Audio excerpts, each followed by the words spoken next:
Bueno, está bien. Por eso, bueno, vamos a sumar a esta conversación a Guillermo Michel, es diputado nacional de Unión por la Patria. Gracias por estar acá. Gracias, Bienvenido. Maru, y a todo tu equipo.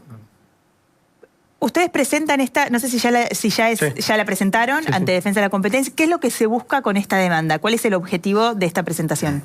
Bueno, primero déjame poner un contexto porque los venía escuchando. Sí, perdón, lo hicimos muy bien. Lo que decía el ministro, que es un problema entre privados, que el gobierno no interviene, y eso es una falacia, porque el gobierno está interviniendo, y el gobierno interviene el salario. El gobierno hoy ancla dos precios, el dólar y el salario lo ancla para contener de alguna forma la demanda, para contener la inflación. Ahora bien, al también liberar todo lo que tiene que ver con las tarifas y subir los gastos inflexibles por encima de la inflación, la gente, ¿qué es lo que le queda? Endeudarse. Pero no es que se endeuda para cambiar la casa o un auto, se está endeudando para pagar la factura de luz, del gas y para comprar alimentos. Con lo cual, eso de que el gobierno no interviene es una falacia. El gobierno interviene en la relación entre privados e interviene de manera directa anclando el salario.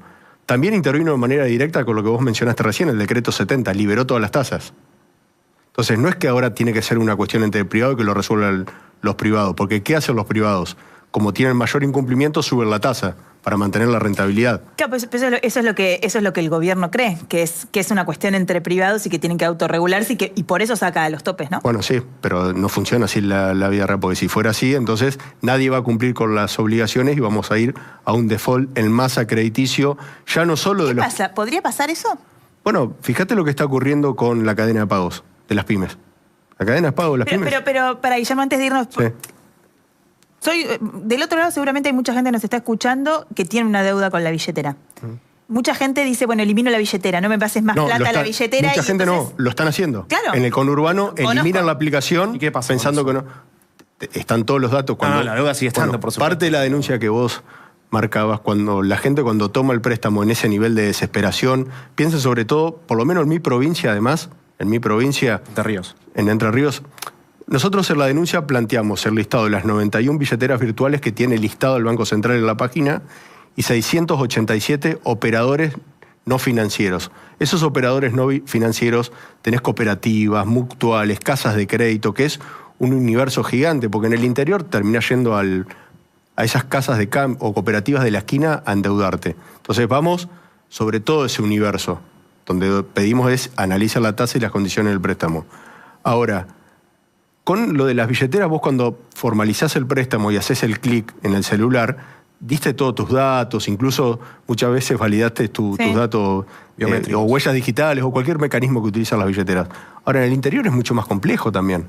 En el interior a veces hasta te piden electrodoméstico y el negocio de ellos no es cobrar, es quedarte con las cosas de la gente. Entonces, lo que planteamos es ¿hasta dónde va a llegar el gobierno con esto? Nosotros ya presentamos una solución que creo que es la que hay que aplicar el 19 de enero de este año, donde lo firmamos con diputados de otros bloques como Natalia de la Sota, Nicolás Mazot o Miguel Pichetto, que es una herramienta para sacarla de la grieta que usó Cristina y que usó Macri en el 2017 de los préstamos para jubilados, que es los fondos del Fondo de Garantía de Sustentabilidad, que hoy el gobierno los utiliza para financiar este superávit trucho, invirtiendo en títulos públicos, usarlos para prestarle a los privados sin regalarle nada a una tasa razonable de mercado, Tamar más 10 puntos, Tamar es la tasa de referencia del Banco Central, hoy están 36 puntos, y a un plazo razonable de mercado, y con deudas de hasta 1,5 millones de pesos. Es decir, que el Estado intervenga, como hizo Estados Unidos con la crisis hipotecaria, que el Estado intervenga, no le regale plata a nadie, pero dé otras condiciones para prestarle a la gente. ¿Está una ley del Congreso para usar el FGS? Sí, está la ley presentada el 19 de enero. Lo que ustedes proponen es que, para que decirlo de otra manera, le ofrezcas una moratoria, un plan de pagos a aquellas personas endeudadas hasta 1,5 millones de pesos. Exacto, pero sin regalar. 1,5 millones de pesos de deuda original. De deuda original. El promedio de deuda hasta el mes pasado, ustedes recién marcaban la cantidad de gente endeudada, hoy hay aproximadamente 5,7 millones en mora o en cesación de pago, según si lo tomás 45 o 90 días. Entre bancos y billetera. Entre bancos y billetera virtual. Todo el sistema formal. No estoy contando el informal porque no hay datos de eso. El promedio es de 450.000 pesos de deuda. Sí, en Banco Nación era más bajo todavía, 300.000 pesos. Y en el Banco Ciudad, acá de provincia, también la herramienta que lanzó el gobierno de la ciudad a partir de una propuesta de Santoro también era un promedio más bajo. Entonces, Lo que decimos es, che, el Estado no tiene que salir en auxilio de el que cambió el auto, sino el que se endeudó para comprar alimentos, para pagar la tarjeta del supermercado. No sé si vieron las promociones del supermercado, que uno, dentro de las opciones que tiene para pagar, ya es con una billetera virtual hasta en 3 cuotas y no discrimina abajo el costo financiero total, que es otro de los elementos que presentamos en la denuncia, porque el artículo 36 de la Ley de Defensa del Consumidor establece que cualquier préstamo bancario tiene que discriminar el costo financiero total. Y eso no se está discriminando. ¿Por qué lo hacen solo con billeteras virtuales? Estoy pensando en las tarjetas de crédito. No, en la presentación ¿También están los bancos? Billeteras virtuales. Lo que ocurre es que acá, no quiero ponerme técnico, pero si vos entras al listado del Banco Central de billeteras virtuales, la definición es billeteras virtuales digitales interoperables. Cuando te fijas, los quits son los quits de los bancos que utilizan a través de su... Por ejemplo, el banco, con la razón social de su banco, tiene un nombre fantasía la billetera virtual. Están incluidos también los bancos. Okay. O sea, eso está en el listado del Banco Central. O sea, son... Es público conocimiento. ¿Billeteras, entonces entraría tarjetas también o no? Sí, sí. Es que la mayoría de las billeteras ya sale la billetera con la tarjeta física. Claro, no, pero estaba cartón. pensando en el caso del Nación, que son las tarjetas de crédito normales, claro, que conoce todo el mundo y que ya tiene un plan de pagos, bueno, el Banco Nación. Esos también ya están incluidos dentro de la presentación. ¿Hay alguna proyección, Guillermo, o está el dato, la estadística de cuántos de estos morosos que recién mostramos en la placa, cuántos entran en categoría de irrecuperables? El plazo de atraso es aproximadamente entre 45 y 90 días. Entre 45 y 90 días. Yo te puedo hablar de la situación de las fuerzas de seguridad. Sí, esto ya lo hablábamos acá. Sí, bueno. En Entre Ríos hay 8 policías que ya tomaron una determinación extrema que es de autodeterminación. El último se suicidó en un cajero automático. ¿Es por una cuestión de deudas? Sí, una cuestión de deuda. Entonces, la situación es muy grave, sobre todo, yo siempre digo, ¿no? ¿Fueron fuerzas provinciales o fuerzas provinciales? Okay. Y si se fijan en el caso de Santa Cruz o de Santa Fe, también tuvo el mismo recorrido, sobre todo la gente que no le alcanza la plata para poder cumplir a fin de mes. A ver, nosotros por ahí estamos acá, yo voy al Congreso, yo creo que todos los argentinos que nos están viendo, la capital federal y parte del AMBA es una burbuja dentro de lo que está ocurriendo en parte del país. En el interior más profundo, o en mi provincia, o en cualquier provincia de la región centro, un maestro que arranca a trabajar, que trabaja 4 horas, gana 750.000 pesos. Un alquiler de una casa común son 300.000 pesos, los servicios son mucho más caros que en el AMBA, entonces a la gente no le queda plata para consumir y recurre a la deuda. Recurre a la deuda para poder llevar un plato de comida a su casa. Si a eso le sumas el problema del desempleo que está habiendo en el interior del país, que avanza de una manera, vos recién lo señalabas, Maru. Hay 2 sectores que crecen, o 3. Minería, agroindustria y todo lo que tiene que ver con petróleo y gas. Ahora, eso genera el 10% de los puestos de trabajo. La mitad de los puestos de trabajo en nuestro país lo genera la construcción, la industria y el comercio. Y está planchado. Mira, miremos, tenemos una placa sobre salarios y empleo. Sí. Esto es sobre empleo. Es la cantidad de... perdón, salarios, digo yo, empleo. Sí. Claro, esto es sobre empleo, pérdida de puestos de trabajo desde de agosto del 23 a mayo del 2026. Esta es información del CIPA. 276.615 puestos de trabajo registrados, perdidos desde, repito, agosto 23, mayo 26. Hoy mirá una placa que me pasaba Juan Teneman, que vos ves estos datos discriminados y la paradoja de que crece el monotributo. O sea, los puestos registrados que bajan y el monotributo que creció en este último año. Me hago otra pregunta, ¿no? Si esto tiene que ver únicamente con el modelo económico de la Argentina o tiene que ver con algo un poco más grande, porque la crisis del empleo no es solo en nuestro país, es en todo el mundo. De hecho, el otro día vino Durán Barba y decía, la crisis del empleo es global, tiene múltiples factores y si la queremos encarar o le queremos la respuesta por las políticas de Milei, estamos en un horror. O sea, no es que vos venís, es una cosa más integral y que inclusive va a ser cada vez peor, planteaba él, ¿no? Yo no comparto lo que dice, yo creo que sí, vos dijiste parte de la cuestión de fondo que es, yo creo que lo estamos viendo de manera sesgada si pensamos en el programa económico que quiere aplicar Milei. Milei lo que está buscando es imponer un modelo social en la Argentina. Lo que está buscando es peruanizar la economía argentina. ¿Qué es peruanizar sin faltar el respeto a nadie? Que no haya clase media. Vos vas a cualquier país de Latinoamérica, no hay clase media, no hay industria fuerte, hay 3 o 4 sectores de una economía primaria que traccionan, pero queda un montón de gente afuera. Queda un montón de gente afuera. El modelo social de la Argentina, con todos los errores que hemos cometido, yo te escuchaba, vos tenés razón, nosotros sí, por algo perdimos las elecciones, ¿no? Porque hicimos la cosa mal, si no, no lo hubiésemos perdido. Y hay que entenderlo, y el gobierno que tuvimos que cerró en diciembre del 23 fue un gobierno que cometió un montón de errores, por eso la gente optó por Milei para canalizar la bronca con la política. Ahora, este modelo social no le está dando respuesta a la mayoría de los argentinos. Tenés el problema de la clase media, los jubilados, la industria, el comercio, el turismo. El fin de semana que estuve en Entre Ríos, en Colón, fui a visitar no sé si conocen la ciudad de Colón, que es una ciudad que vive casi exclusivamente del turismo. Tiene la industria avícola, pero vive mucho del turismo. No hay nadie en la calle. Vos salís a la tarde, a la tardecita, no hay nadie en la calle, porque no hay plata para consumir. Entonces, este modelo de contener la demanda únicamente anclando los salarios genera esta situación. El punto es si la gente está dispuesta a hacer un cambio de modelo social en la Argentina. Yo creo que no, y creo que tenemos que trabajar para que eso no se dé.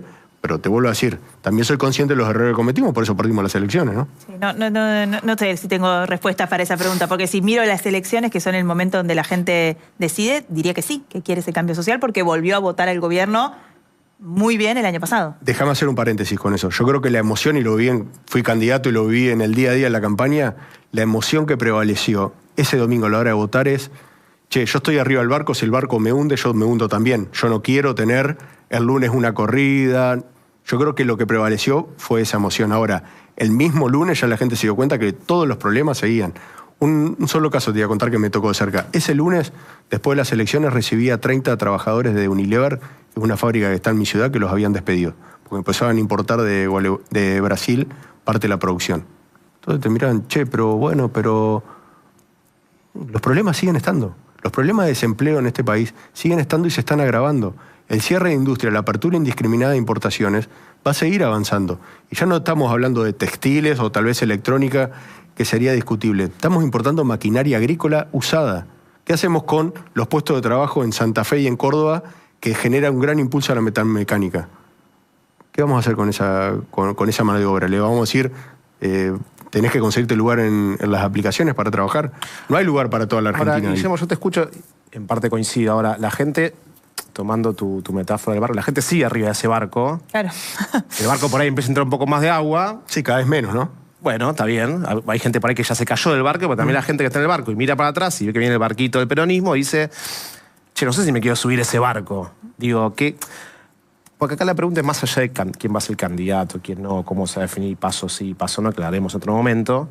La pregunta es cómo hace el peronismo para seducir otra vez a este electorado o a la gente que está arriba de ese barco que en su momento dijo, che, esto no. Bueno, primero sabiendo y reconociendo que cometimos errores, por eso perdimos las elecciones, eso como primer punto. Y segundo, yo creo, hablando justamente de los problemas de la gente como son estos. No hablando de la rosca política, de la interna, de las cuestiones que le importan a nadie, en definitiva, porque cuando vos salís y caminás en la calle, nadie te pregunta, che, ¿cómo está la interna de la provincia de Buenos Aires? ¿Cómo me va a cambiar la vida eso? Lo que hay que hacer es hablar de los problemas de la gente. Y creo que esa es la tarea que nos tenemos que dar. Y de alguna forma yo creo que esta elección, el algoritmo es Milei o peronismo.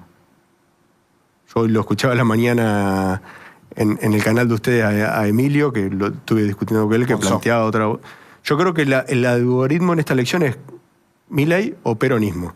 Sí creo que el peronismo lo que tiene que hacer es, primero, mostrar una candidatura presidencial fuerte, no como ocurrió hasta en el gobierno que finalizó en diciembre del 23, donde no teníamos alguien que ejerza el poder ejecutivo con vocación de poder en el buen sentido de la palabra. ¿Qué es vocación de poder?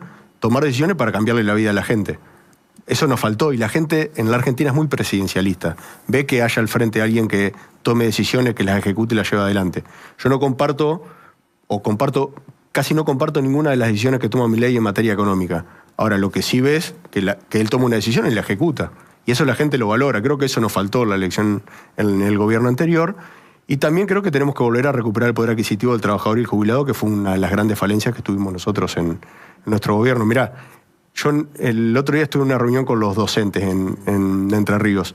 Los docentes en el 2015 hacían paro porque pagaban impuestos a las ganancias. Ahora no llegan a la canasta básica alimentaria. Entonces, eso también muestra cómo ha ido cayendo el poder adquisitivo del trabajador en nuestro país en los últimos años. Te escucho y pensaba, y mientras tanto chusmeaba un poquito el chat. Hay algunos muy agresivos que no te los voy a leer porque no, yo no tengo problema, yo hablo. Pero sí me parece que refleja un poco esto de qué enamora o cuál es la esperanza. Porque Milei lleva 2 años y medio, ¿no? Casi 3. Pero hay mucha gente que dice, bueno, quizás era el cambio profundo para que hacer las cosas que nadie iba a hacer o que nadie quería hacer o porque tenían mucho costo político, bueno, ya las hicimos. Ahora tiene que venir el tiempo de cosecha, digamos. Como arreglamos la casa, ahora tenemos que empezar a habitarla, por decir de alguna manera. Y cuando, por más que duela, por más, y ahí habrá que ver después el balance y si la gente vuelve a apostar o no a este gobierno en el 27, para ver si ese rebote llega en los 4 años siguientes o no. Y lo otro que pasa es cuando la gente mira hacia atrás y escucha al peronismo, como decís vos, bueno, hay peronismo. Que el peronismo es variopinto, ¿no? Y hay que ver, hay un peronismo para cada peronista, hoy, más o menos. Siempre fue un movimiento amplio. Sí, hoy está más amplio que nunca, o más chiquito que nunca, no sé, como usted lo quiere decir. Pero digo, cuando uno... No, perdón, lo que está chiquito es el PRO, lo que está chiquito es la UCR.